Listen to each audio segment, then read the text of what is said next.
Okay, so what are we taking a look at today, Katelyn? Okay, so you may have heard in Nova Scotia there's a conflict between Indigenous and non-indigenous fishermen, and we're specifically talking about a conflict with lobsters. Okay.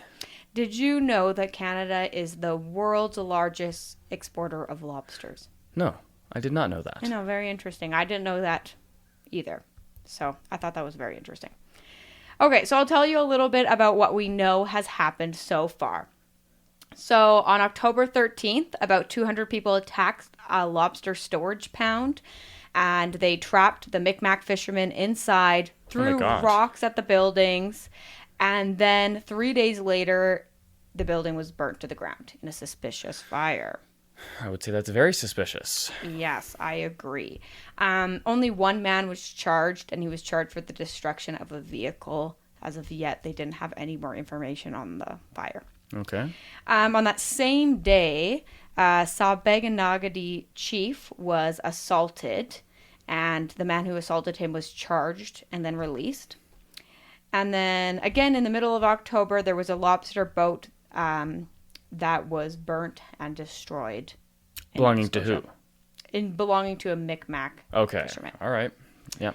Yes. So these are kind of the three big things that happened. But I, of course, took a bit of a deeper dive to see what was going on here. Do you want to hear what I learned? Please. Okay. So the problem is that there are different rules for Indigenous fishermen than there are for non-Indigenous fishermen. And this started about 250 years ago, actually in 1726. The British signed a treaty, the Peace and Friendship Treaty, with the Mi'kmaq. And this formally ended a war between the Wabanaki, which was an indigenous political alliance, and New England.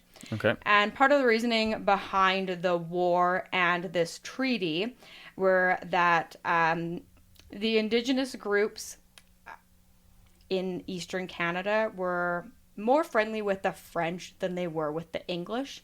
And so the English decided that they wanted to take over control of Canada and thought it would be easiest to do that if they had the Indigenous groups on their side.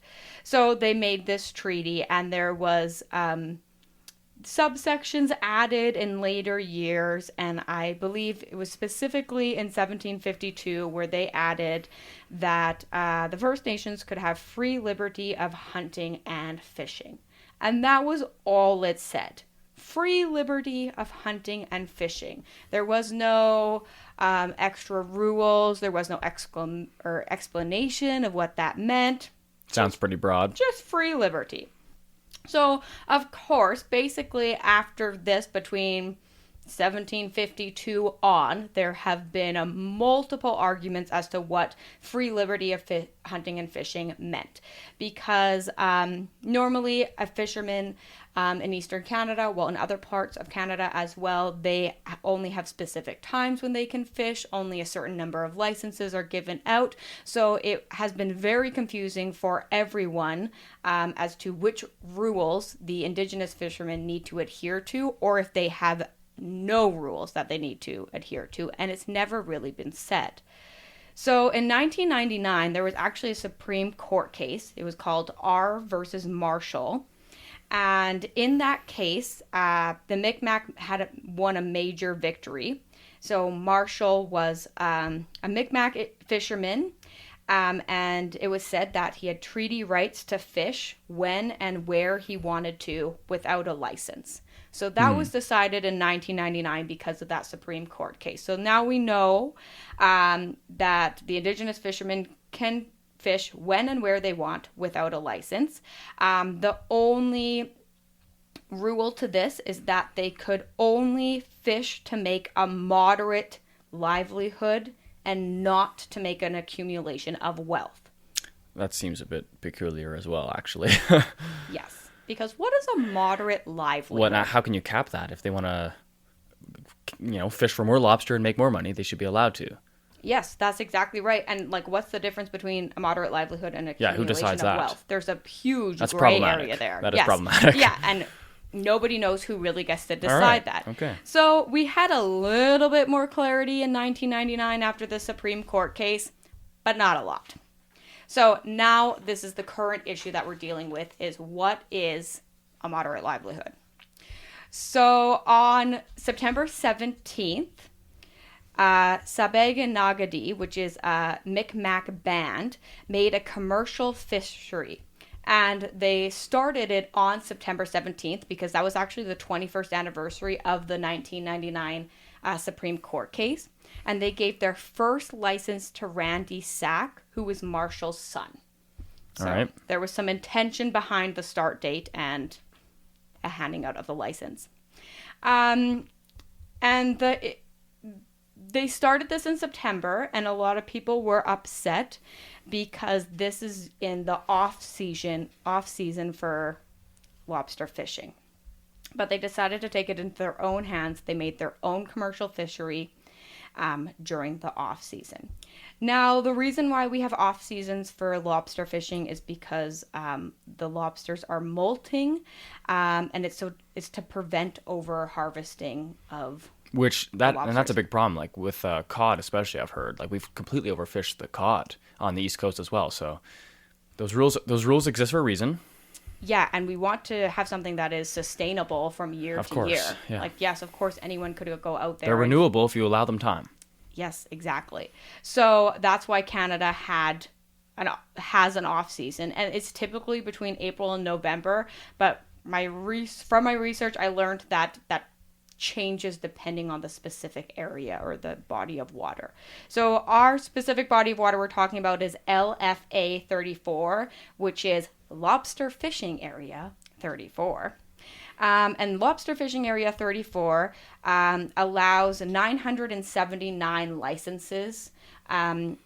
And this commercial fishery that started on September 17th has 11 of the 979 licenses. So are the licenses like per person within a group? So they would have 11 people that have licenses in that Yeah. coalition. Okay. Yeah.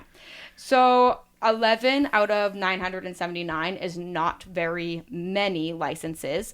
However, the non-indigenous fishermen are worried that this is just the first one. This is the first commercial fishery. So they're worried that, okay, it's 11 now, but what happens when they start 5 more in next year's off season, and then they have 55 of the licenses and so on.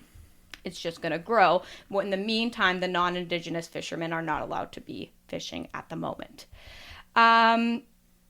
So this is causing a problem because it's unclear whether or not the indigenous fishermen should be fishing in the off season. Some people say they should not be fishing in the off season. Now, technically, in the 1999 Supreme Court case, it was stated that they could fish when and where they wanted to, as long as they were making a moderate livelihood. So that one seems like they are allowed to fish during the off season. But then there's the question as to what does a moderate livelihood mean? Because starting a commercial fishery to a lot of the non-indigenous fishermen in Nova Scotia seems like that's above and beyond making a moderate livelihood. So they're okay with the indigenous fishermen going out and catching a few lobster and maybe selling them on their own, but to actually have a commercial fishery That runs year round. Yes, Yeah, okay. is causing a problem. And another big part of this is COVID, because the fishing season started out looking pretty good. It started like the end of 2019, December, January. The lobsters were selling for about $10 a pound. But when the season ended in April, May, they were only selling at $5 a pound. So many fisheries were barely breaking even, and most of them were lucky if they were breaking even. So the fishermen did not take home what they thought they were going to. And obviously, this is a scary thing with COVID. A lot of people are not making the money they thought they were going to and are worried about their future. This is obviously because if Canada is the biggest exporter of lobster, no one was taking the lobster in February, March, April because that wasn't happening during our COVID scares. Now, normally, in an average year, a lobster fisherman makes $26,000 a year. That is their average salary. But the average salary for Canadians is $55,000. So even on a good year, they are making only Yeah, that's not necessarily a less perfect than livelihood. half. Like Yes, less yeah. than half of what the average is. So they're already probably needing everything they make to make ends meet. And then this year, they obviously have a really awful year. So there's a lot of emotions running, which is why this is causing such a huge problem.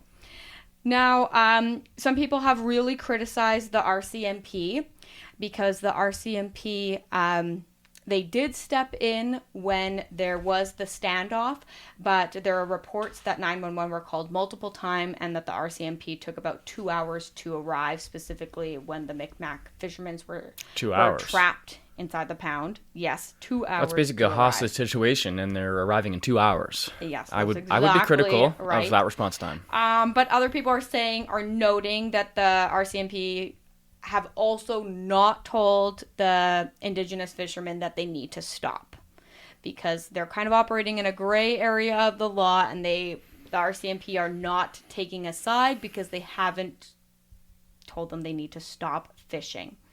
And a lot of people have just put the blanket on this and decided that this is just purely a case of racism. The Nova Scotian non-indigenous fishermen are just racist towards the indigenous fishermen, and it's fueling that discussion. And obviously that is playing a big part in this. But I think what is more substantial is the real problem is that the government has not made a decision yet. They have given a lot of gray areas for people to operate in and haven't just laid down the law simply for everyone to follow and adhere to. Of course, burning down a fishery because you think someone might be breaking the law is not okay, because you yourself are then breaking the law, so it seems pretty contradictory. But the fact that the government has made, basically, this hasn't been clear since 1752. So Well, yeah, maybe it's time for some better legislation on this matter. Yeah, it would be fantastic if they figured out how to come up with a solution. Now, that's obviously difficult because you can't put a financial cap. So you can't say, oh, the Indigenous fishermen can only make $10,000 a year on lobsters, or whatever your number is for a moderate livelihood, because that's obviously going and to with fluctuate and 24,000 being change. half the Canadian average as well, like that is not a moderate livelihood. Yes, at all. exactly. Yeah. But then they're allowed to make, or they would be making more than the non-indigenous Through the fishermen. off-season. Exactly. So it's really a difficult situation. I'm not exactly sure what the government is going to do to solve the problem, but I do know that the responsibility is on them. They 100% need to step up and clarify this so that this is not a problem in the future, because we need to know, are the Indigenous fishermen allowed to fish in the off-season, have commercial fisheries allowed to make any amount of money, or what are the rules and parameters around the treaty? Mm-hmm. That has to be decided in order for this to have a resolution. Yeah, and just going back to the 1999 thing, that was when they stated the moderate livelihood. Yeah. Okay, well, whatever the moderate livelihood was in 99 that they didn't clarify, it would be different now anyway. So they really need to take a look at this again. And of course, legislation takes a while, so it's not like they're going to be able to resolve this issue to prevent any more fisheries burning down in the next few weeks or what have you, because that's more of an immediate, something has to happen immediately there. But going forward, yeah, I'm not sure what to do. I can see how both sides are kind of feeling that this is unfair, but like you said, it's not okay to start burning people's places down or trapping anyone in. You know? Like, it's 100% not safe. not okay. I find the whole Supreme Court from 1999 pretty frustrating, because it's one thing to not add specific details in 1752, and they probably didn't add specific details in 1752 because they didn't really need the specific details in 1752. They were like, oh yeah, go hunt and fish, so many less that's people fine. as well. Like, yes, and the way people made livelihoods in 1752 were totally different. It was about trading. So you got the lobster so you could trade for what you needed. Obviously now we are living completely different than they were in 1752. So of course the rules had to change, but they knew that in 1999. In 1999, everybody knew moderate livelihood was vague. Yeah. You know, so why would they even rule on something in the Supreme Court and not solve the issue there? If this has already gone all the way up to the Supreme Court in the last 25 years, how has that not already been clarified? That is what I find to be specifically annoying. Well, yeah, and just on that note, like, you almost have to involve the scientists as well, because I'm sure the lobster rates fluctuate from year to year as well. So, like, should the off season be longer certain years or shorter certain years to make it more fair, or what? That there's got to be a balance, and I guess it's not going to happen anytime soon. But things are tense. Things are tense over there. It sounds like there's a lot of conflict. Yeah, and it's going to be interesting to see, like, their season, like I was stating earlier, usually opens up, like, November, December. So I am interested to see what happens once the non-indigenous fishermen are allowed to fish again. Are they just going to go out and get their lobster and everything's going to be fine? Or are there going to be continuous conflicts going forward? Sounds a bit divisive. And also, just with having, half the average Canadian salary, that almost just doesn't equate with the fact that we're the largest exporter. Like, who is really making the money off of that? If we're the largest exporter in the world, but the on-the-ground lobster fishermen are making half of what everyone else is making at whatever their jobs are. I think it's a combination of the cost of running a fishery,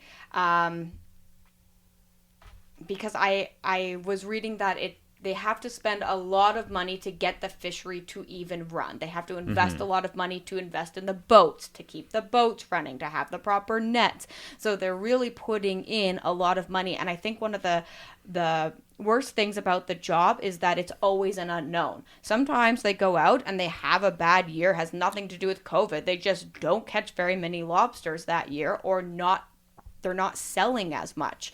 And I think also, if you're talking about this specific area of Canada, this is how a lot of people in the Maritimes make their living. So there's so many people making their living in this way. So even though we're the number one exporter of lobsters, there's too many people that are going into this career. Well, thanks for bringing this to our attention. We should for sure be keeping an eye on this story going forward. Yeah, and I wonder how long it'll take before they make any kind of ruling or decision. Yes, and we will stay on top of it, and if they do, we'll let you know if anything new happens.